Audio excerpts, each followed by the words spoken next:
देखो बेटा, आज हम लोगों को क्या पढ़ाई करनी है। हम लोगों ने लिख रखा है एल्कोहल के भौतिक गुण।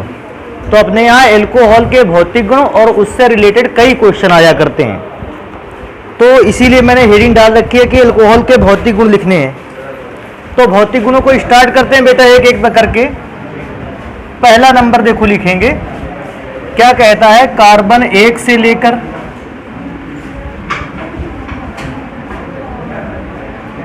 कार्बन 11 तक के एल्कोहल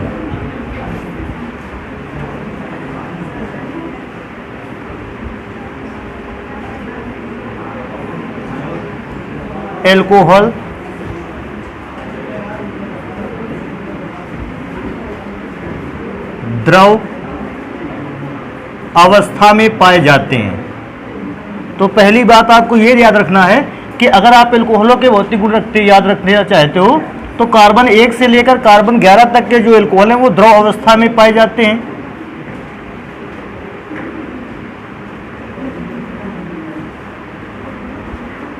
हाँ, और एक बात इसमें से याद रख सकते हो क्या, ये एल्कोहल रंगहीन होते हैं। एक और इसमें से याद रखना चाहते हो तो ये रख सकते हो इसका याद कि इसका स्वाद जो होता है वो तीखा होता है। और भी एक बात याद रख सकते हो, तथा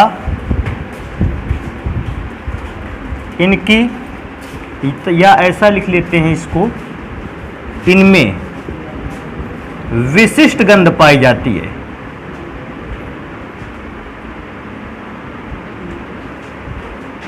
गंध पाई जाती है।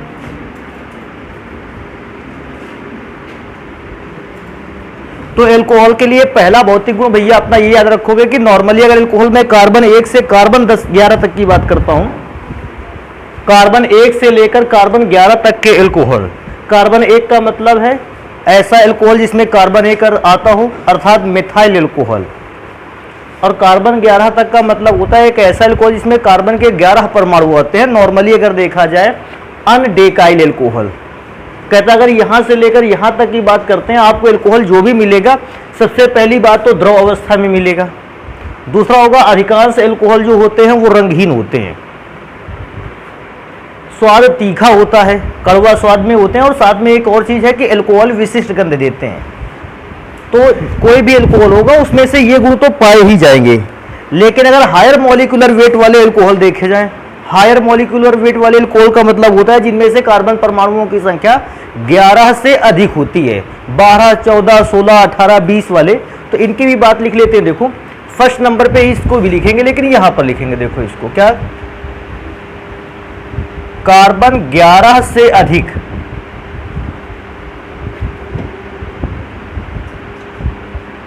कार्बन वाले एल्कोहल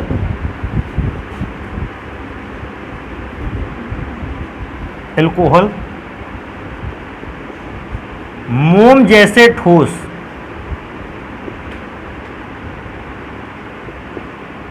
तो एक ये वाली बात भी ध्यान रखना है, अगर कार्बन 11 तक जाते हो तो लिक्विड मिलते हैं, लेकिन जैसे ही कार्बन 11 से अधिक वाले कार्बन पर आ जाते हो तो बेटा आपको एल्कोहल मिलते हैं, वो मोम जैसे ठोस होते हैं। थोड़ा सा और भी ध्यान रखना है, ठोस होते हैं और साथ में इनमें से कोई भी विषैली गंध नहीं होती या कोई भी विशिष्ट प्रकार की गंध नहीं होती, कोई गंध नहीं होती। और तकरीबन एक और बात याद रखना है कि ये स्वादहीन भी होने लगते हैं।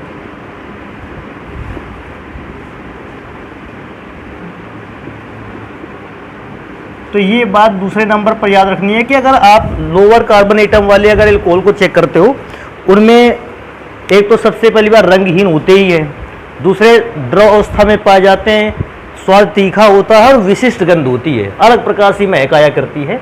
लेकिन जैसे ही आप हायर कार्बन वाले एल्कोहल्स पे चले जाते हो, आपको सबसे पहली बात तो पदार्थ मोम जैसे ठोस मिलने लगेंगे, एल्कोहल ठोस अवस्था में पाए जाएंगे।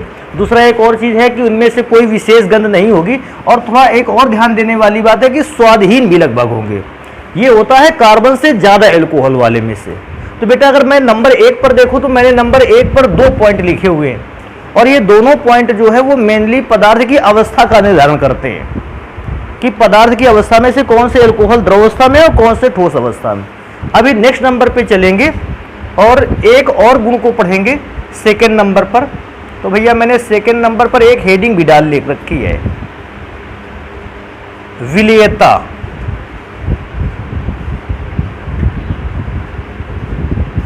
सॉल्युबिलिटी बोलते हैं इसको,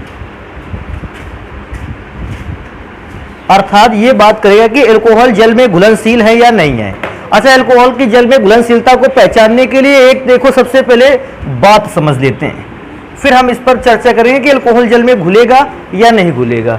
और उसको देखो यहां देखते हैं बेटा, जल का सूत्र होता है H single bond O single bond H। जल का ये फॉर्मूला होता है H2O। मैंने स्ट्रक्चर फॉर्मूला बना रखा है, अभी एक और काम करेंगे, अल्कोहल का भी फॉर्मूला लिखेंगे। अल्कोहल का फॉर्मूला होता है H single bond O single bond R, या आप ऐसे भी बोल सकते हो ROH। ये तो अल्कोहल का फॉर्मूला होता है। अब मैं क्या देखता हूं कि जल के अणु में से और अल्कोहल के अणु में से क्या विशेष प्रकार की घटना है। देखो थोड़ा सा याद रखने वाली बात है बेटा, ऑक्सीजन और हाइड्रोजन के बीच में ये जो सह संयोजक आबंध बना है, इस पर एक प्रभाव उत्पन्न होता है। क्या उत्पन्न होता है? क्योंकि ऑक्सीजन की विद्युत ऋणात्मकता हाइड्रोजन की अपेक्षा ज्यादा है, अर्थात इलेक्ट्रॉन का ऑक्सीजन द्वारा खींचने की क्षमता अधिक है और हाइड्रोजन द्वारा इलेक्ट्रॉनों को खींचने की क्षमता कम है। तो होता क्या है बॉन्ड में, बॉन्ड ऑक्सीजन और हाइड्रोजन के ठीक बीच में ना बनकर यह बॉन्ड ऑक्सीजन की ओर थोड़ा सा प्रतिस्थापित हो जाता है। या ऐसे सोच लें कि बॉन्ड में से जो इलेक्ट्रॉन है वो दोनों के बीचों बीच ना रहकर वो थोड़ा सा ऑक्सीजन की ओर क्या हो जाता है, प्रतिस्थापित हो जाते हैं। और क्योंकि इलेक्ट्रॉन ऑक्सीजन की ओर प्रतिस्थापित हो जाते हैं, ऑक्सीजन पर आ जाता है आंशिक रूप से ऋणावेश और हाइड्रोजन पर आ जाता है आंशिक रूप से धनावेश। सेम इस वाले बॉन्ड के लिए भी यही है। इसमें भी जो बॉन्ड में से इलेक्ट्रॉन होंगे वो ऑक्सीजन की इलेक्ट्रॉन निगेटिविटी विद्युत ऋणात्मकता अधिक होने के कारण अपने इलेक्ट्रॉन्स को ऑक्सीजन की ओर ट्रांसफर कर देंगे, जिससे ऑक्सीजन पर आंशिक रूप से ऋणावेश आ जाएगा और हाइड्रोजन पर आंशिक रूप से धनावेश आ जाएगा। इस जगह एक और बात ध्यान दे लो, इलेक्ट्रॉन्स का ट्रांसफर जितना ज्यादा ऑक्सीजन की ओर होगा बेटा, ऑक्सीजन पर उतना ही अधिक ऋणावेश आएगा और ऑक्सीजन की ओर बॉन्ड जितना कम खिसकेगा उतना ही ऑक्सीजन पर कम धन ऋणावेश आएगा और उतना ही हाइड्रोजन पर कम धनावेश आएगा। ये आंशिक धनावेश या आंशिक ऋणावेश की मात्रा डिपेंड करती है कि बॉन्ड का इलेक्ट्रॉन कितना ज्यादा ऑक्सीजन की ओर खिसक रहा है। जितना ज्यादा बॉन्ड में डिस्प्लेसमेंट होगा या बॉन्ड के इलेक्ट्रॉन में डिस्प्लेसमेंट होगा उतना ही अच्छा ऋण चार्ज आंशिक ऋणावेश और उतना ही अच्छा आंशिक धनावेश उत्पन्न होगा। ये वाली बात क्या है कि आगे समय के लिए हम लोग इसको अपने पास संभाल कर रख लेंगे, जरूरत पड़ने वाली है नेक्स्ट टाइम पे। बेटा और आगे बात करते हैं कि अल्कोहल में क्या होता है। बेटा अल्कोहल में भी तो O और H के बीच एक बॉन्ड बना हुआ है, इसमें भी क्या होगा, बॉन्ड के इलेक्ट्रॉन बीचों बीच ना रहकर वो ऑक्सीजन की ओर ट्रांसफर हो जाएंगे। क्योंकि ऑक्सीजन की ओर ट्रांसफर हो जाएंगे, फिर से इस ऑक्सीजन पे भी आंशिक रूप से ऋणावेश और हाइड्रोजन पर आंशिक रूप से कैसा आवेश आ जाएगा, धनावेश। अब मैं क्या सोचता हूँ, जल का अणु भी एक द्विध्रुव की तरह कार्य करता है। देखो द्विध्रुव का मतलब पॉजिटिव निगेटिव और पॉजिटिव दोनों पोल थे, ये एक द्विध्रुव है। इसमें भी निगेटिव पॉजिटिव है, ये भी एक द्विध्रुव है। अब होता क्या है, पहला द्विध्रुव का अणु दूसरे द्विध्रुव के अणु को आकर्षित करता है। कहेगा क्यों आकर्षित करता है, तो हम बताएंगे आकर्षित इसलिए करता है क्योंकि देखो ऑक्सीजन एटम पर कैसा चार्ज है, आंशिक रूप से ऋण आवेश। हाइड्रोजन एटम पर कैसा चार्ज है, आंशिक रूप से धन आवेश। और आपने इस बात को पहले से भी पढ़ रखा है कि अपोजिट चार्ज जो होते हैं वो एक दूसरे को क्या करते हैं, आकर्षित करते हैं। तो इसका मतलब है जल का अणु अल्कोहल के अणु को अपनी ओर आकर्षित कर रहा है, या दूसरे शब्दों में अल्कोहल का अणु जल के अणु को अपनी ओर आकर्षित कर रहा है। पूछेगा ये आकर्षण बल जो लग रहा है, इस आकर्षण बल का नाम क्या है। तो बेटा इस आकर्षण बल को हम एक नाम देते हैं, आपने शायद इसका नाम सुना भी होगा, हाइड्रोजन बॉन्ड। अभी क्योंकि जल और एल्कोहल के अणुओं के मध्य में हाइड्रोजन बंध कार्य करता है या हाइड्रोजन बॉन्ड कार्य करता है, इसलिए एल्कोहल के अणुओं को जल में क्या किया जा सकता है, घोला जा सकता है। इसको याद रखना, जब भी कभी दो कंपोनेंट के बीच में हाइड्रोजन बॉन्डिंग बनने लगती है तो पहला कंपोनेंट दूसरे कंपोनेंट में घुलनशील होता है या दूसरा कंपोनेंट पहले कंपोनेंट में घुलनशील होता है। या एक और बात मैं बोलता हूं कि दोनों पदार्थ आपस में कैसे हैं, घुलनशील है। अभी मैं क्या बताऊंगा बेटा, लेफ्ट साइड पे जो मॉलिक्यूल लिखा था ये किसका लिखा था, वाटर का, और बेटा राइट साइड पे जो मॉलिक्यूल लिखा था ये किसका था, एल्कोहल का। अगर कभी आपसे पूछेगा क्या कोई एल्कोहल जल में घुलनशील है, आप बताओगे हाँ एल्कोहल जो है वो जल में घुलनशील है। पूछेगा क्यों जल में घुलनशील है, आप तुरंत उसका आंसर दे के आओगे क्योंकि एल्कोहल का अणु जल के अणु के साथ कौन सा बॉन्ड बना लेता है, हाइड्रोजन बॉन्ड बनाता है, इसलिए एल्कोहल जल में कैसे होते हैं, घुलनशील होते हैं। तो एक काम करते हैं, इस बात को तो हम समझ ही चुके हैं, और क्योंकि इस बात को हम समझ चुके हैं हम लोग लिखना स्टार्ट करते हैं सॉल्युबिलिटी के लिए। तो भैया सॉल्युबिलिटी के लिए पहला नंबर यहां पर लिखेंगे, क्या लिखते हैं देखो,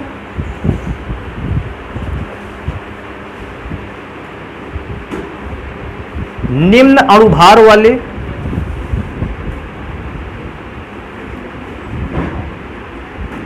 एल्कोहल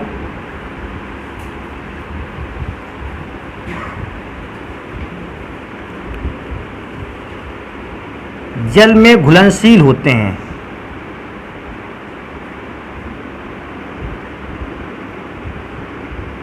जल में घुलनशील होते हैं, ये बात तो मैंने लिख दी, लेकिन मैंने एक काम नहीं किया कि हम लोगों को एक और काम कर लेना चाहिए कि हमें यहाँ पर रीजन भी बता देना चाहिए। तो हम रीजन भी बता देते हैं। देखो रीजन इसका क्या बताएंगे, ऐसे लिख लेते हैं, क्योंकि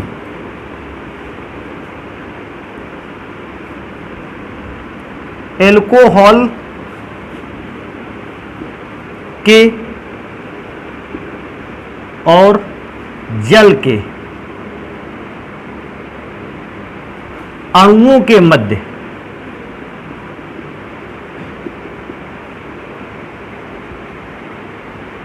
हाइड्रोजन बॉन्ड कार्य करता है।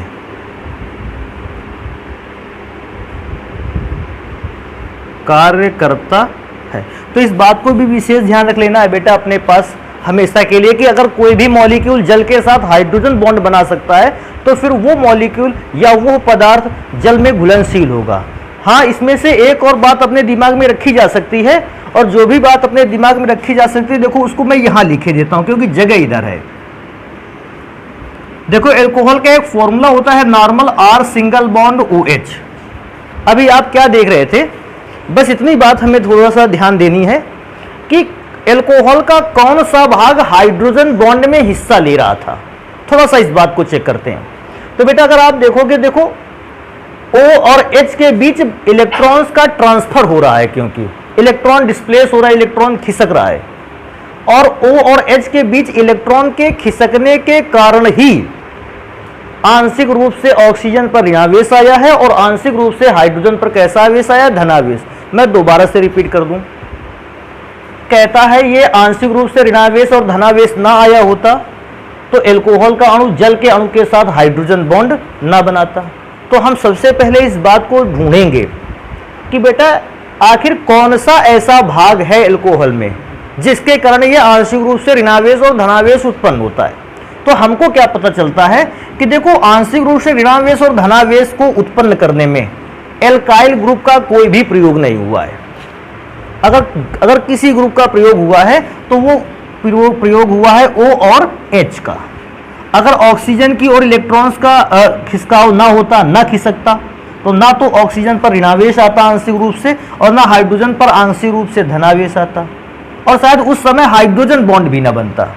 तो मेरे एक दिमाग में आ गई बात, क्योंकि हाइड्रोजन बॉन्ड बनाने के लिए उपयोगी अगर भाग देखा जाए वो OH वाला पार्ट है। अगर ये ना होता भाग तो जल के साथ हाइड्रोजन बॉन्ड ना बनता। तो मैं एक बात जान गया हूं कि जो OH वाला भाग है इसी भाग के कारण हाइड्रोजन बॉन्ड बनता है जल के साथ, इसलिए इस भाग को मैंने नाम दे रखा है जल स्नेही भाग।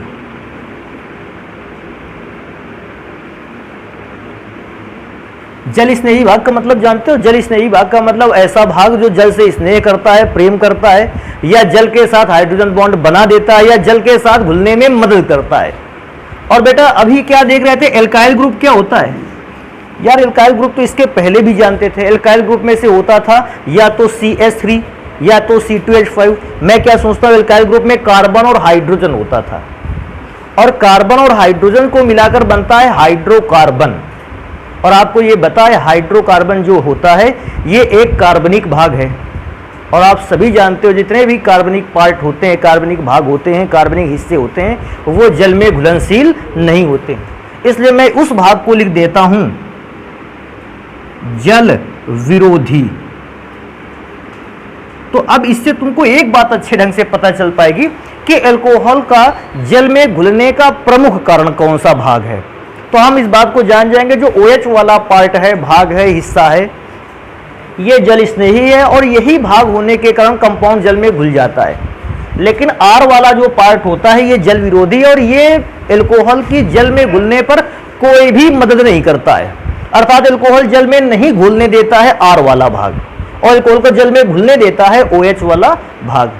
अब देखो मैं एक नंबर लिखूंगा और उस नंबर लिखने से पहले आपको बहुत सारी बातें तैयार कर लेनी है। जो बात नहीं आएगी तुम्हें वो वाली बात हम खुद रिपीट करेंगे या हम बताएंगे। अब ध्यान से देखते हैं थोड़ा सा। हमारे पास एक अल्कोहल है CH3OH और मेरे पास एक अल्कोहल है C10H21OH। कहोगे सर जी ऐसा क्यों लिखा, अभी लिखते हैं देखो। अच्छा सोचो, इसमें से कार्बन कम, हाइड्रोजन कम, इसका अणुभार कैसा होगा? कम। इसमें से कार्बन 10 है बेटा, और कार्बन 10 का ही भार 120 ग्राम प्रति मोल होता है। अगर इसमें से कार्बन ज्यादा है तो इसका अणुभार भी कैसा होगा? अधिक होगा। तो मैंने दो अल्कोहल लिखे जिसमें से कम अणुभार वाला अल्कोहल है, निम्न अणुभार वाला अल्कोहल है, और ये जो अल्कोहल है ये उच्च अणुभार वाला अल्कोहल है। अच्छा इसमें से भी ध्यान देने वाली बात है, इन दोनों अल्कोहलों के जल में घुलने वाला भाग समान है। देखो इसमें जल स्नेही भाग OH एक ही बार यूज में आया है, इसमें जल स्नेही वाला भाग OH एक ही बार यूज में आया है। इसका मतलब जल में घुलनशीलता को रिप्रेजेंट करने वाला भाग दोनों में ही हमें आपस में बराबर है। अब बात करते हैं अदर पार्ट की। देखो बेटा ये हाइड्रोकार्बन पार्ट है। सोचो हाइड्रोकार्बन पार्ट में केवल कितना कार्बन है? एक। और कार्बन अगर एक है, कार्बन कम है, अर्थात जल में घुलने का विरोध करने वाला भाग छोटा है। भाई ये जल वाला भाग कैसा था? जल विरोधी। और जल में अगर घुलने का विरोध करने वाला भाग छोटा है तो ये जल में घुलने का विरोध कम करेगा। अगर जल में घुलने का विरोध कम करेगा अर्थात ये जल में अधिक मात्रा में क्या हो जाएगा? घुल जाएगा। अब मैं इसके भाग की बात देख लेता हूं। अच्छा कार्बन 10 का मतलब जानते हो? कार्बन पूरे के पूरे 10 लिखने होंगे। मैंने तो एक साथ 10 लिख दिए हैं, आपको पहला, दूसरा, तीसरा, चौथा, पांचवा, छठवां, सातवां, आठवां, नवां और 10वां करके लिखना होगा। इस प्रकार से कार्बन की एक लंबी श्रृंखला हो जाएगी। और आप कहोगे सर जी इसमें तो हाइड्रोकार्बन का भाग छोटा था, इसके सारे के सारे कार्बन और हाइड्रोजन को एक्सपेंड करेंगे तो हाइड्रोकार्बन भाग कैसा हो जाएगा? बड़ा। सोचो अगर हाइड्रोकार्बन वाला भाग बड़ा हो गया तो हाइड्रोकार्बन भाग कैसा था? जल विरोधी। इसको ऐसे मैं बोल सकता हूं, हाइड्रोकार्बन भाग बड़ा अर्थात जल में घुलने का विरोध करने वाला भाग बड़ा। और जब जल में घुलने का विरोध करने वाला भाग बड़ा है अर्थात अल्कोहल का ज्यादा से ज्यादा भाग जल में घुलने का क्या कर रहा है? विरोध। और जब अल्कोहल का ज्यादा से ज्यादा भाग जो जल है वो जल में घुलने का विरोध करेगा तो ऐसा अल्कोहल जल में कैसा होगा? कम घुलनशील होगा। दोबारा से मैं रिपीट कर देता हूं, देखो इस नंबर को अच्छे ढंग से याद रखनी है। इसमें जल में ना घुलने वाला या जल में घुलने का विरोध करने वाला भाग छोटा है अर्थात ये जल में घुलने का कम विरोध कर पाएगा। और जब जल में घुलने का विरोध कम करेगा इसका मतलब अधिक घुल जाएगा। इसमें जल का में घुलने का विरोध करने वाला भाग बड़ा है अर्थात ये ज्यादा से ज्यादा जल में घुलने का विरोध करेगा अर्थात ज्यादा से ज्यादा जल में नहीं घुलेगा। और जब ज्यादा से ज्यादा जल में नहीं घुलेगा तो हम कह देंगे इसकी जल में विलेयता कैसी है? कम। तो ये सारी बातें इसलिए बताई गई हैं ताकि आप एक नंबर लिख सको। कैसा? मैं पहले सुना देता हूं आपको। कहता है निम्न अणुभार वाले अल्कोहल जल में घुलनशील होते हैं, अधिक घुलनशील होते हैं। परंतु जैसे जैसे एल्कोहलों का अणुभार क्या होने लगता है, बढ़ने लगता है। अच्छा, एल्कोहलों का अणुभार कैसे बढ़ा होगा? कार्बन हाइड्रोजन बढ़ गए होंगे।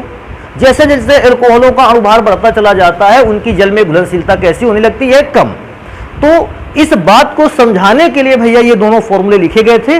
बाकी इन फॉर्मूलों पर क्वेश्चन आता या ना नहीं आता, ये वाला मायने नहीं रखता। आपको बस इतनी बात बतानी थी हमें कि कौन से एल्कोहल जो होते हैं वो जल में कम घुलनशील और कौन से अधिक जल में घुलनशील होते हैं। तो इसका यहां पे लिख देते हैं अगले नंबर पर।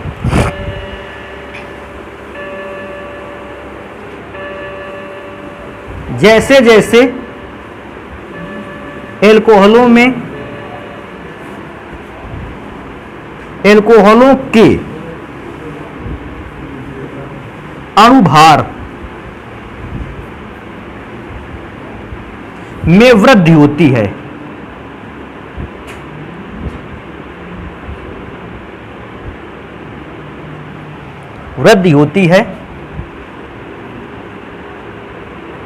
एल्कोहलों की जल में घुलनशीलता घटने लगती है। एल्कोहलों की जल में घुलनशीलता, एल्कोहलों की जल में घुलनशीलता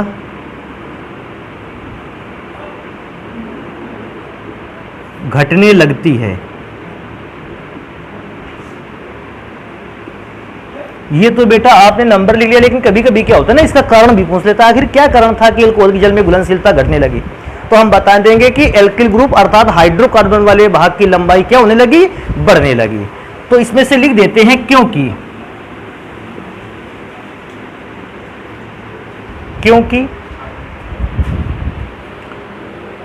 अणुभार के बढ़ने पर,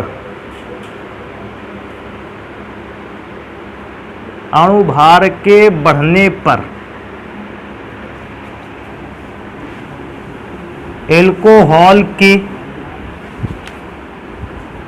एल्किल भाग, बेटा एल्किल भाग को और एक नाम से जानते हो, जल विरोधी भाग। एल्किल भाग कह दो बेटा उसको, और चाहे उसी को क्या बोल सकते हैं? जल विरोधी भाग।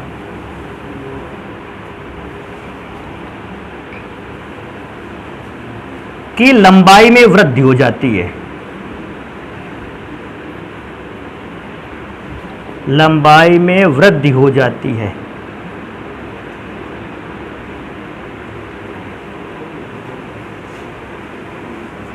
तो इस प्रकार से आप ये जल में घुलनशीलता का एक नंबर इसको ऐसे आसानी से बताया जा सकता है।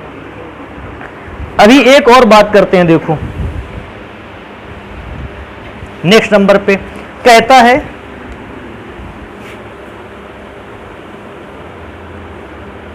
समावयवी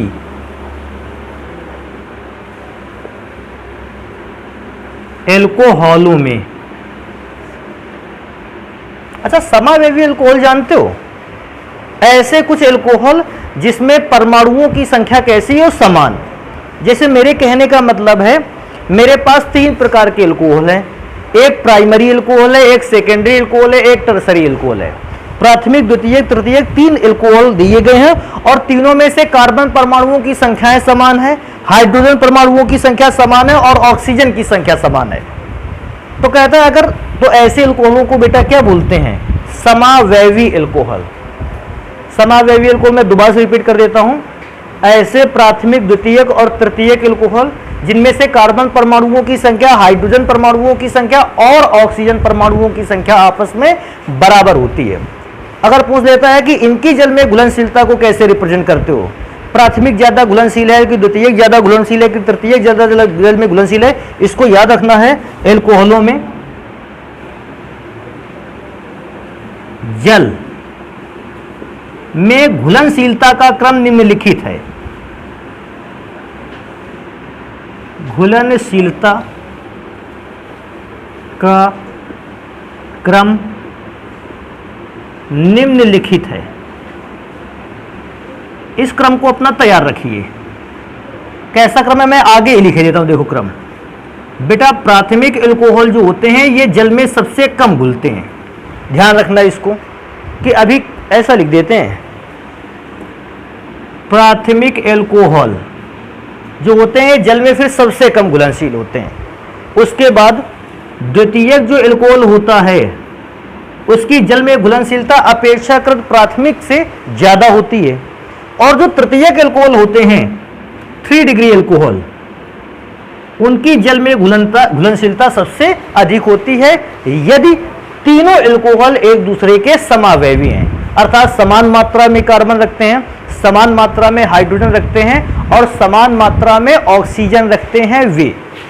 जैसे कभी कभी क्या होता है, जैसे प्राइमरी सेकेंडरी टर्सरी वाला नंबर नहीं समझ में आता या कम समझ में आता है, उसके लिए भी ऑप्शन है। देखो कैसे, मैं लिख के दिखाता हूं। देखो मैंने पहला एल्कोहल ले रखा है,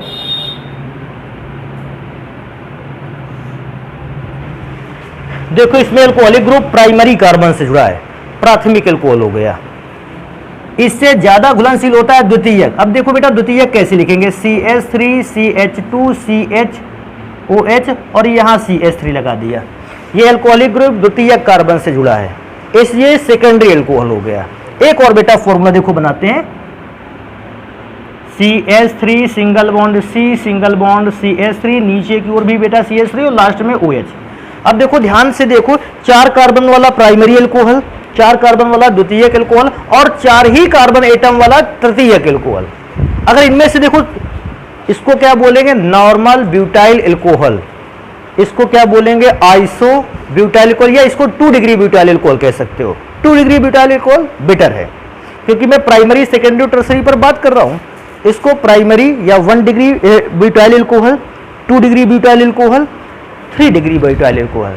इनमें से तीनों में से अगर जल में घुलनशीलता बोलता है तो 1 डिग्री वाले की घुलनशीलता सबसे कम, उससे ज्यादा घुलनशीलता 2 डिग्री वाले की, और उससे भी कम घुलनशीलता किसकी हो गई, सबसे ज्यादा घुलनशीलता 3 डिग्री वाले की। कभी कभी ऐसा सोच सकते हैं आप कि ऐसा क्यों आखिर हो गया। देखो इसका आंसर दे सकते हैं, थोड़ा सा ध्यान से देखना बेटा। इसमें से एल्किल भाग अर्थात जल में विरोधी भाग इतना लंबा है, लंबाई यहां चेक कर लो। इसमें जल विरोधी भाग इतना लंबा है, देखो इसकी लंबाई थोड़ी सी कम हो गई। अब इसमें से जल विरोधी भाग को देखते हैं तो जल विरोधी भाग की लंबाई यहां से यहां तक आप देख रहे हैं। लगातार जैसे मैं प्राइमरी सेकेंडरी से टर्सरी पर आता चला जा रहा हूं, जल विरोधी भाग की जो लेंथ है, लंबाई है, वो लगातार कैसी होती जा रही, घटती जा रही, क्योंकि इसकी लंबाई सबसे ज्यादा है जल विरोधी की। ये जल में घुलने का सबसे ज्यादा विरोध करेगा, और जब जल में घुलने का विरोध सबसे ज्यादा करेगा तो इसकी जल में घुलनशीलता सबसे कम। ये जल में घुलने का विरोध थोड़ा सा कम कर पाएगा, इसकी जल में घुलनशीलता अधिक। और ये क्योंकि इसका जल विरोधी भाग तो सबसे छोटा है, ये जल में घुलने का विरोध सबसे कम करेगा, और क्योंकि जल में घुलने का विरोध सबसे कम करेगा, इसकी जल में घुलनशीलता सबसे अधिक होगी। तो भैया एक काम कर लेते हैं, इन नंबरों को जल्दी से नोट करते हैं, क्योंकि और भी अभी नंबर है भौतिक गुणों में से, तो उनको पढ़ने के लिए इसको मिटाना होगा। जल्दी से इनको नोट कर लेते हैं। अभी क्या है कि विलेयता वाले ही नंबर पर हम लोग चल रहे हैं, हेडिंगें जो है वो विलेयता वाली ही है, बशर्ते क्या है कि बोर्ड भर जाने के कारण हम लोगों ने उसमें से ज्यादा इंफॉर्मेशन और निकाली नहीं थी। अगले नंबर पर चलते हैं और विलेयता के लिए बात करते हैं। देखो आपने एक प्रकार के एल्कोहल पढ़े थे मोनोहाइड्रिक, और एक प्रकार के एल्कोहल पढ़ रखे थे डाईहाइड्रिक।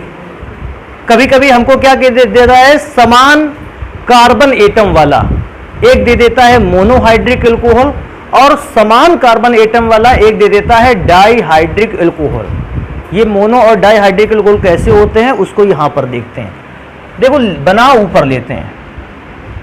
देखो अगर बात करेंगे CH2OH, कार्बन 2 वाला मोनोहाइड्रिक एल्कोहल, और भैया जस्ट इसके बगल में एक और बनाने वाले हैं कार्बन 2 वाला डाईहाइड्रिक एल्कोहल। डाईहाइड्रिक इसलिए OH ग्रुप कितनी बार लगा है, 2 बार। अब कहता है इनकी जल में घुलनशीलता को आप कैसे एक्सप्लेन कर पाओगे। भैया 2 मिनट का समय चाहिए। कैसे?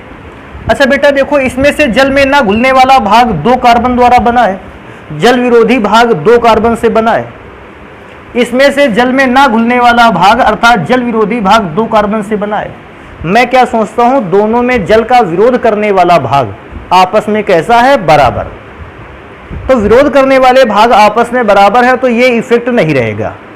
अब बात करते हैं जल स्नेही भाग, अर्थात हाइड्रोजन बॉन्ड बनाने वाले भागों में क्या डिफरेंस है। यहां हाइड्रोजन बॉन्ड बनाने वाला एक भाग है और बेटा यहां हाइड्रोजन बॉन्ड बनाने वाले कितने भाग हैं? 2। अभी आप खुद समझते हो ये वाला भाग जल स्नेही था और मैं कह रहा था कि अल्कोहल इसी भाग की उपस्थिति के कारण जल में घुलनशील होता है।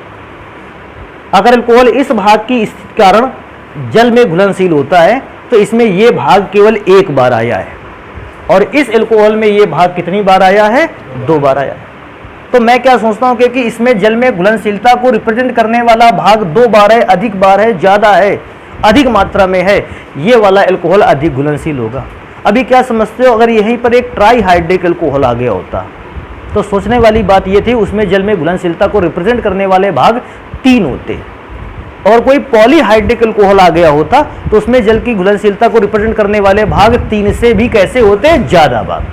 मैं दोबारा से रिपीट कर दूं, ये क्वेश्चन का आंसर तब देकर आना है जब आपको कई सारे अल्कोहल दिए जाएं और अल्कोहल में कार्बन परमाणुओं की संख्या आपस में कैसी हो? समान।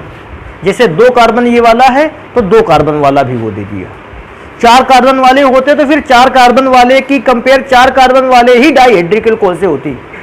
5 कार्बन वालों की कंपेयर होती तो 5 कार्बन वाला मोनोहाइड्रिक अल्कोहल, 5 कार्बन वाला डाइहाइड्रिक, 5 कार्बन वाला ट्राईहाइड्रिक और 5 कार्बन वाला ही पॉलीहाइड्रिक अल्कोहल भी होना चाहिए था। कंपेयर तभी रहेगा, ये भी ध्यान रखने वाली बात है। अपने मन से कंपेयर मत स्टार्ट कर देना, क्योंकि जब क्वेश्चन आएगा पेपर में वो तो अच्छा आएगा, वो तो कंपेयर जिस रेंज में होना चाहिए उसी में से होगा। लेकिन हम लोग जान गए कि डाइहाइड्रिक अल्कोहल समान कार्बन परमाणुओं की संख्या में अच्छी घुलनशील होते हैं और ट्राईहाइड्रिक अल्कोहल उससे भी अच्छे घुलनशील होंगे अगर समान कार्बन परमाणु पे आएंगे। और मैं तो कहता हूं पॉलीहाइड्रिक अल्कोहल और भी ज्यादा अच्छे घुलनशील होते हैं अगर समान कार्बन परमाणु वाले आते हैं। तो भैया इसके लिए क्या है कि ये वाली लाइन तो लिखनी नहीं है हम लोगों को, ये वाली लाइन तो केवल समझनी थी। अब हम लिखेंगे यहां क्या लिखेंगे? समान कार्बन एटम वाले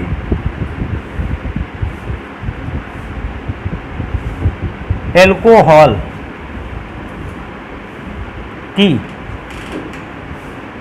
जल में घुलनशीलता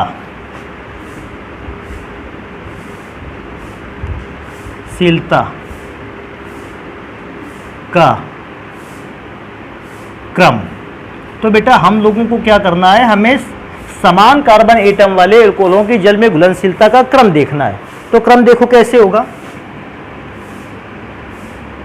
सबसे कम जल में घुलनशील होगा मोनोहाइड्रिक अल्कोहल। मोनोहाइड्रिक अल्कोहल को लिख लेते हैं R सिंगल बॉन्ड OH। बेटा उससे ज्यादा जल में घुलनशील होगा डाइहाइड्रिक अल्कोहल, अल्कोहल को ROH लिख लेते हैं। बेटा उससे ज़्यादा जल में घुलनशील होगा और जल में ज़्यादा घुलनशील होगा, आगे जगह नहीं है तो हम इसको लिख रहे हैं नीचे। इससे ज़्यादा जल में घुलनशील होगा ट्राईहाइड्रिक अल्कोहल। और बेटा इनमें से सबसे ज़्यादा घुलनशील की अगर बात करेंगे तो वो होगा polyhydric alcohol. Polyhydric alcohol, polyhydric का मतलब जानते हो ना, जिसमें से पॉली का मतलब होता था मैनी, बहुत सारे, जिसमें बहुत सारे OH ग्रुप हो। कितने OH ग्रुप? 3 से तो ज्यादा ही हो। अंतिम नंबर है विलेयता के लिए, या ये कह सकते हैं चौथा इंपॉर्टेंट पॉइंट है, मेरे ख्याल से चौथा ही होगा, मेरे ख्याल से इंपॉर्टेंट पॉइंट है विलेयता को अगर ध्यान देते हैं। क्या देखते हैं विलेयता वाले में? अंतिम नंबर, सभी अल्कोहल, जितने भी अल्कोहल आज तक आपने पढ़े हैं और या भी जितने भी अल्कोहल आगे वाले आने वाले समय में पढ़ोगे, सारे के सारे अल्कोहल कार्बनिक पदार्थों या कार्बनिक विलायकों बोल सकते हो, पदार्थों ना बोलना चाहो तो अच्छा शब्द है, पदार्थों से भी अच्छा शब्द, विलायकों में घुलनशील होते हैं।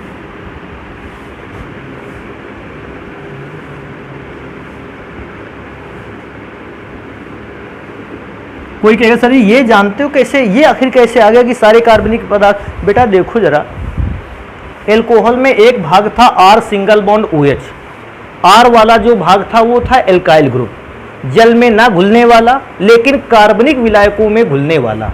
अच्छा, R जो वाला जो भाग था, क्योंकि खुद हाइड्रोकार्बन भाग था, तो R वाला भाग हाइड्रोकार्बन होने के कारण कार्बनिक पदार्थों में घुल जाता है।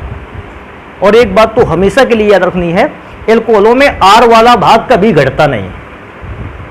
R वाला भाग हमेशा क्या होना है, बढ़ना ही है, क्योंकि R वाला भाग हमेशा बढ़ना है, अर्थात हाइड्रोकार्बन वाला भाग हमेशा वृद्धि करना है। अगर हाइड्रोकार्बन वाला भाग हमेशा वृद्धि करेगा तो इसकी कार्बनिक पदार्थों में घुलनशीलता भी क्या हो जाएगी, ज्यादा ही रहेगी। तो एक ये नंबर लास्ट में तैयार रखेंगे, ये ठीक रहेगा। अभी नेक्स्ट नंबर पे चलते हैं और अगले गुण को पढ़ते हैं। कहता है चालकता।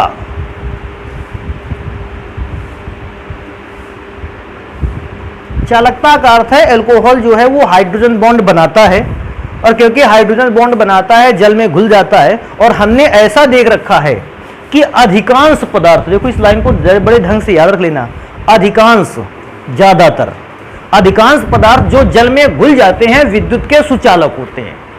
मैं ये नहीं कहता कि सारे पदार्थ, अधिकांश पदार्थ जो जल में घुलनशील है विद्युत के सुचालक होते हैं।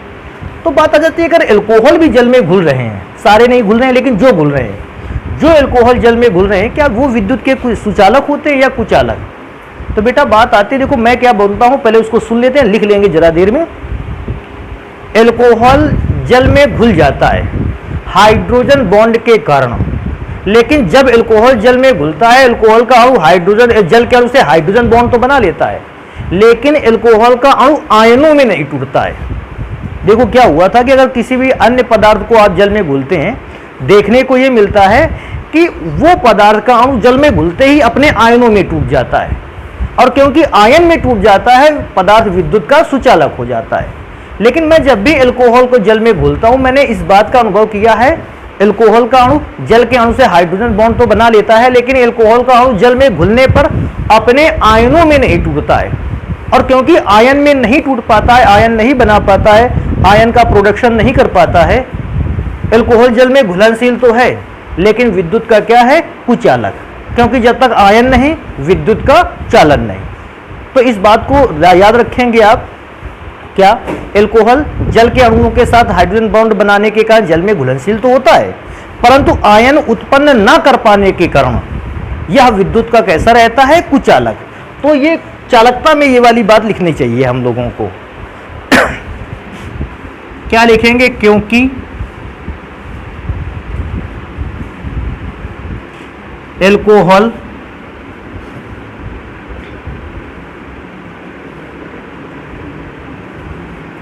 के अणु जल में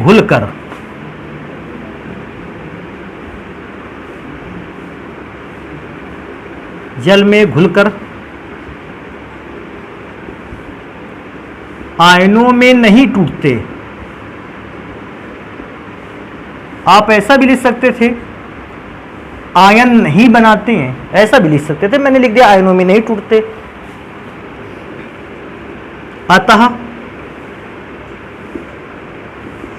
विलयन में, विलयन का मतलब है एल्कोहल का जो जल में बना हुआ घोल है, विलयन में आयनों की अनुपस्थिति के कारण, अनुपस्थिति के कारण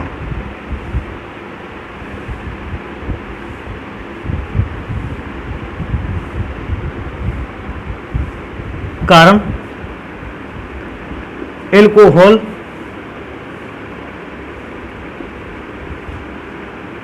विद्युत के कुचालक होते हैं।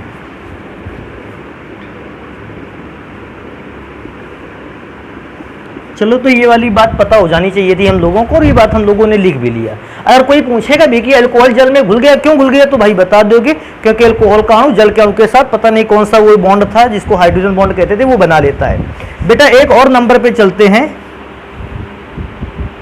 देखो इसको क्या कहते हैं, विषाक्त प्रकृति। अच्छा, विषाक्त प्रकृति का मतलब जानते हो? विषाक्त का मतलब होता है विषैला या विषैली, और प्रकृति का मतलब आप जानते हो नेचर। तो आप पढ़ने वाले हो कि क्या एल्कोहल विषैली प्रकृति के होते हैं? तो भैया ये बात तो हमेशा याद रखो, समस्त एल्कोहलों की प्रकृति विषैली होती है। तो ये वाली लाइन तो यहां लिख लेनी चाहिए, समस्त एल्कोहल विषैली प्रकृति के होते हैं। ये पहले नंबर पे आपको बात कंफर्म रहनी चाहिए, सारे के सारे अल्कोहल जो होते हैं विषैली प्रकृति के होते हैं। अच्छा, मैं विषैली प्रकृति में से कुछ बातें ही बता सकता हूं आपको। क्या बातें बता सकता हूं? इस अल्कोहल को आप जानते हो, मेथाइल अल्कोहल, CH3OH कहता है। और बेटा ये सबसे ज्यादा प्रभाव डालता है दृष्टि तंत्रिका पर, दृष्टि तंत्रिका पर। और बेटा दृष्टि तंत्रिका पर प्रभाव डालने के कारण, अच्छा दृष्टि तंत्रिका जानते हो क्या होता है? मानव नेत्र आपने पढ़ा होगा मेरे ख्याल से क्लास 10th में। उसमें से रेटिना पर बने हुए चित्रण को या चित्र को एक सिग्नल के थ्रू हमारे मस्तिष्क पर भेजा जाता था। तो आप ये बात कहते थे कि ये जो सिग्नल है वो मस्तिष्क में जाता है दृष्टि तंत्रिका के माध्यम से। तो ये क्या कर देता है? उस दृष्टि तंत्रिका को ही डैमेज कर देता है, उसको ही खराब कर देता है, और जिसके कारण से व्यक्ति देखने में क्या देख नहीं पाता है, अर्थात अंधापन आ जाता है मनुष्य के नेत्रों में। तो मैं ये भी लिख सकता, दृष्टि तंत्रिका को डैमेज कर देता है, इसलिए इसका विषैलापन ये है कि मनुष्य अंधापन का शिकार हो जाता है। और कभी कभी तो बेटा अधिक मात्रा में पी लेने पर व्यक्ति की क्या हो जाती है? मृत्यु भी हो जाती है। इसको भी याद रखेंगे और आगे चलेंगे। एक और एल्कोहल मैंने पढ़ रखा है C2H5OH। ये इफेक्ट डालता है तंत्रिका तंत्र पर। अब बहुत सारे बच्चे इस बात को लेकर परेशान होंगे कि ये क्या नया शब्द आ गया। तो बेटा बायो वाले जो बच्चे हैं ये जानते होंगे तंत्रिका तंत्र, और क्योंकि तंत्रिका तंत्र पर इफेक्ट डालता है ये अवसाद, अर्थात जिसको हम क्या बोलते हैं बेहोशी के लक्षण को बढ़ा देता है। ज्यादा मात्रा में थोड़ा सा पी लोगे बेहोशी आने लगेगी, ज्यादा मात्रा में पी लोगे बेहोशी का इफेक्ट जो है और बढ़ जाएगा।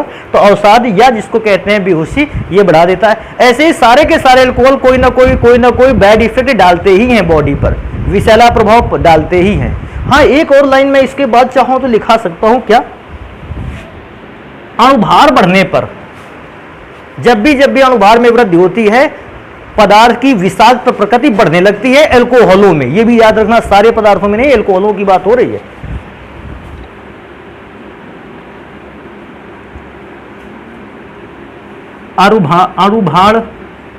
अणुभार बढ़ने पर देखो बेटा इसको क्या कहता है?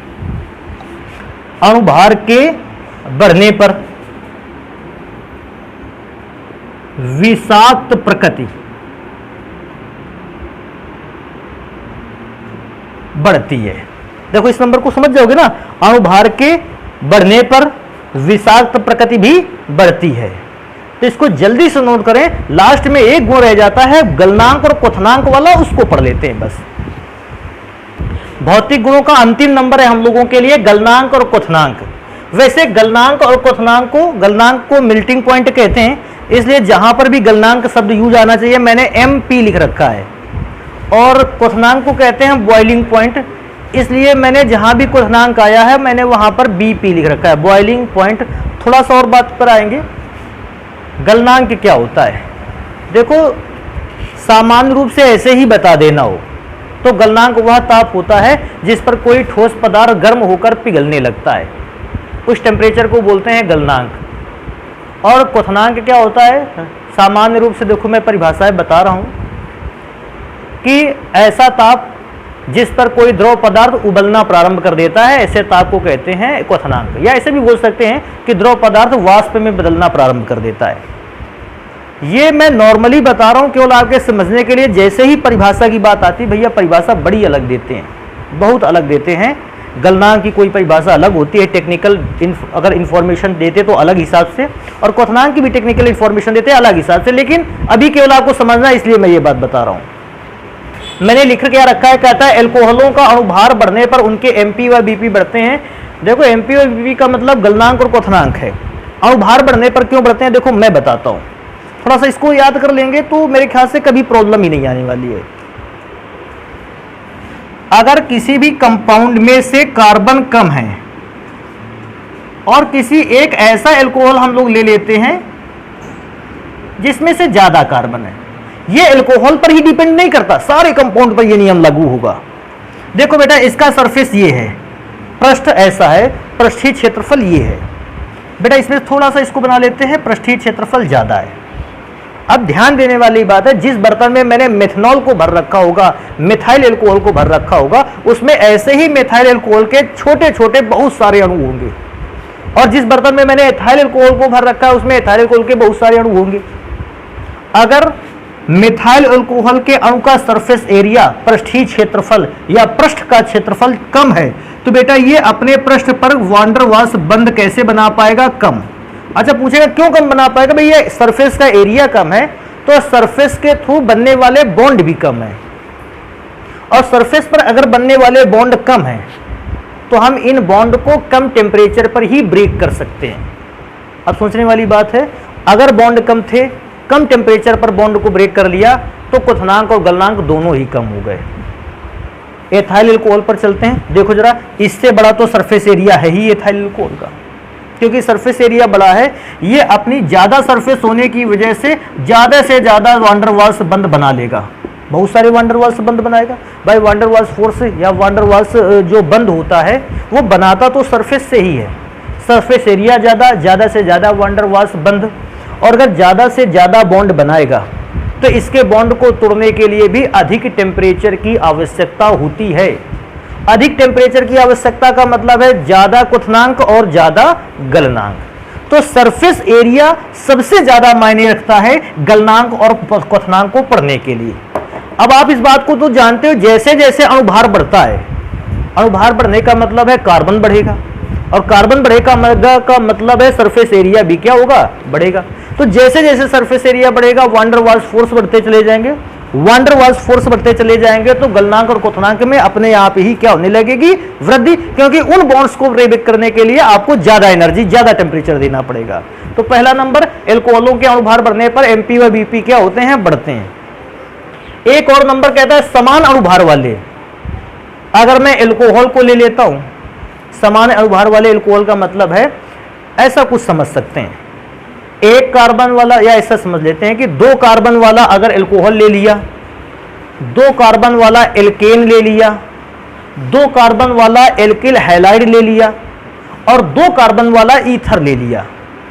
मैंने चार कंपाउंड की इस जगह पे कंपेयर की है कि दो कार्बन वाला एल्कोहल, दो कार्बन वाला एल्केन, दो कार्बन वाला एल्काइल हैलाइड और दो कार्बन वाला ईथर ले लिया, तो इनमें से एल्कोहल का गलनांक और क्वथनांक सबसे अधिक क्यों रहेगा।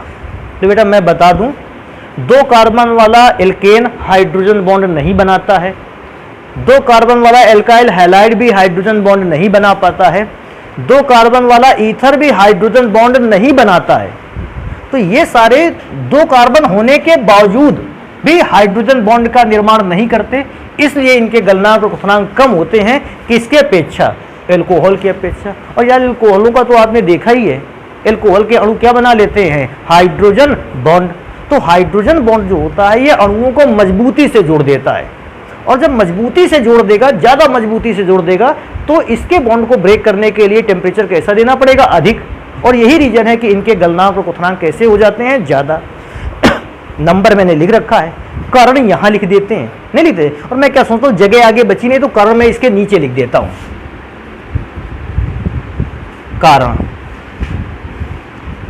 कारण क्या है, एल्कोहल के अणु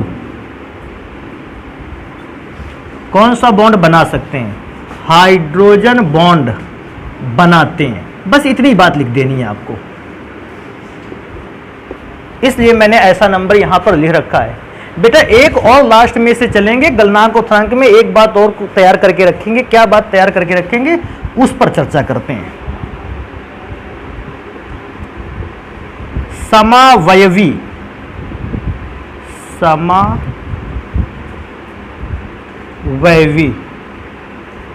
एल्कोहलों। अच्छा, समावयवी एल्कोहलों को तो जान गए ना, ऐसे एल्कोहल जिनमें से क्या होता है, कार्बन, हाइड्रोजन और ऑक्सीजन कैसे पाए जाते हैं, बराबर बराबर।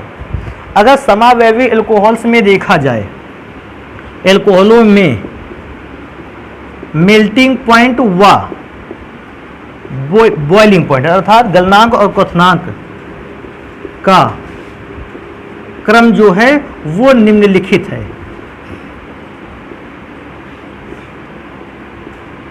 और बेटा ये क्रम हमेशा याद रखना है। कौन सा क्रम निम्नलिखित है कि अगर कोई प्राइमरी एल्कोहल आ जाता है, उसका गलनांक और क्वथनांक जो है वो सबसे ज्यादा होगा। अगर उतने ही कार्बन, हाइड्रोजन और ऑक्सीजन वाला द्वितीयक एल्कोहल आ जाता है तो उसका गलनांक और क्वथनांक थोड़ा सा कम रहेगा। अगर उतना ही कार्बन एटम वाला तृतीयक एल्कोहल आ जाता है तो उसका गलनांक और क्वथनांक बेटा सबसे कम होने वाला है। अच्छा, सबसे कम इसलिए भी होने वाला है, देखो क्यों, मैं चित्र बना के समझा देता हूँ। चित्र में मैं ठीक ठाक समझा लेता हूँ। देखो 4 कार्बन वाला मैंने प्राइमरी एल्कोहल ले रखा है।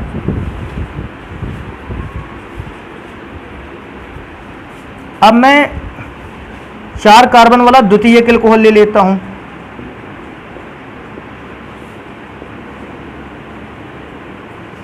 अभी मैं क्या करूंगा कि 4 कार्बन वाला तृतीयक एल्कोहल ले लेते हैं।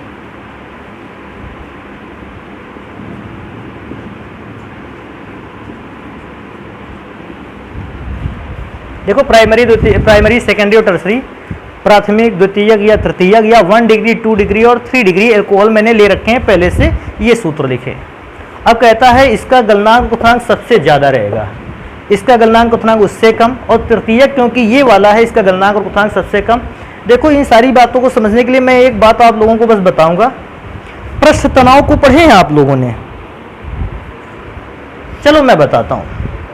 मैं बहुत सारी बातें तो नहीं जानता पृष्ठ तनाव के बारे में, लेकिन थोड़ी सी बातें जरूर बता सकता हूँ अभी कि पृष्ठ तनाव का एक यह भी गुण है कि जब भी किसी द्रव पदार्थ को अपना सरफेस एरिया सबसे कम करना होता है, भाई पृष्ठ तनाव एक ऐसा गुण है जिसके कारण द्रव अपने सरफेस एरिया को क्या करना चाहता है, रिड्यूस करना चाहता है, सबसे कम करना चाहता है।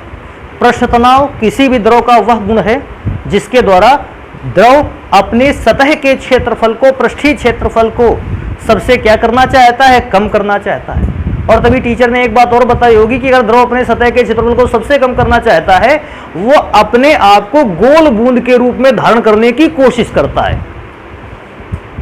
तो अभी ध्यान देने वाली बात है, जिस भी पदार्थ का अणु गोलीय होगा, जिस भी पदार्थ का अणु गोलीय रूप में होगा उसका सरफेस एरिया सबसे कम, और सरफेस एरिया अगर सबसे कम है तभी तो, क्योंकि उसको वो सरफेस टेंशन का गुण सबसे ज्यादा रखता था, इसने अपने उसने अपनी आकृति गोलीय बना ली। अब थोड़ा सा ध्यान देते हैं, अगर इस अणु को देखा जाए, इसकी आकृति बिल्कुल गोल है, और बिल्कुल गोल का मतलब है इसका सरफेस एरिया सबसे कैसा है, कम। क्योंकि आप कहते थे सरफेस टेंशन एक ऐसा गुण होता है जिसके कारण कोई भी द्रव अपने एरिया को सबसे कम करके गोल रूप में धारण करना चाहता है। तो आपने वो लाइन याद रखी, अपना सरफेस एरिया सबसे कम रखकर गोल रूप। इसका मतलब जब गोल रूप में आता है अल्कोहल या कोई भी पदार्थ, उसका सरफेस एरिया सबसे कम। अच्छा देखते हैं इसका गोलाई का रूप कैसा है। इसमें गोलाई ज्यादा है, इसमें गोलाई कम है। गोलाई ज्यादा अर्थात सरफेस एरिया सबसे कम, गोलाई का आकार थोड़ा सा बिगड़ रहा है, सरफेस एरिया थोड़ा सा ज्यादा।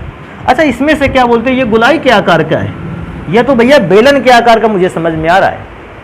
तो क्योंकि इसमें से गोलाई का आकार सबसे ज्यादा था, सरफेस एरिया सबसे कम था, गोलाई थोड़ी सी बिगड़ गई, सरफेस एरिया बढ़ गया। गोलाई बहुत ज्यादा बिगड़ी, सरफेस एरिया बहुत ज्यादा बढ़ गया। सबसे कम सरफेस एरिया सबसे कम वान डर वाल्स फोर्स बनाता है, और गलनांक और क्वथनांक सबसे कम रखता है। गोलाई बिगड़ी थी, वान डर वाल्स फोर्स बढ़े होंगे, और क्योंकि वान डर वाल्स फोर्स बढ़े होंगे, गलनांक क्वथनांक अपेक्षाकृत अधिक रहे। बिल्कुल भी गोलाई नहीं है, इसका मतलब सरफेस एरिया सबसे कैसा है, ज्यादा। और क्योंकि सरफेस एरिया सबसे ज्यादा है, मैं इस बात को बता सकता हूं सबसे ज्यादा वान डर वाल्स फोर्स इसमें होंगे। और सबसे ज्यादा वान डर वाल्स फोर्स गलनांक और क्वथनांक को सबसे कैसा कर देते हैं, ज्यादा।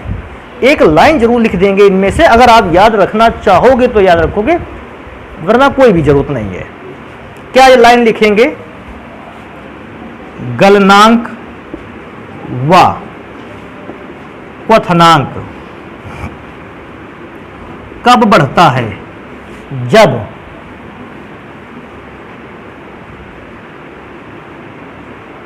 पृष्ठीय क्षेत्रफल बढ़ जाता है। और पृष्ठीय क्षेत्रफल कब बढ़ता है, जब बेटा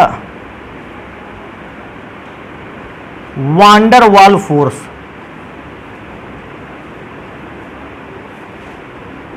को मैं बल लिखे देता हूं, बढ़ता है। देखो ऐसे ही बोल सकते हैं, वान डर वाल्स बल तब बढ़ता है जब पृष्ठीय क्षेत्रफल बढ़ता है, और जब पृष्ठीय क्षेत्रफल बढ़ता है तो उसका मेल्टिंग पॉइंट और बॉइलिंग पॉइंट भी क्या हो जाता है, बढ़ जाता है। इसको लाइन दोबारा से पढ़ लेते हैं, मेल्टिंग और बॉइलिंग पॉइंट ऊपर की ओर तीर का मतलब है बढ़ जाता है जब पृष्ठीय क्षेत्रफल अधिक होता है, और जब पृष्ठीय क्षेत्रफल अधिक होता है वान डर वाल्स फोर्स भी कैसा होता है, ज्यादा होता है। इसको ऐसे आप पढ़ सकते हैं, और चाहो तो लाइन में पूरा लिख सकते हो, मैं ऐसा नहीं कहता, लेकिन अगर ऐसा तैयार रखेंगे ज्यादा बेटर है। तो भौतिक गुणों को तो आज हम लोगों ने पढ़ रखा है, बाकी अगली क्लास में पढ़ेंगे हम लोग एल्कोहलों के रासायनिक गुण को। जल्दी से इसको नोट कर लीजिए।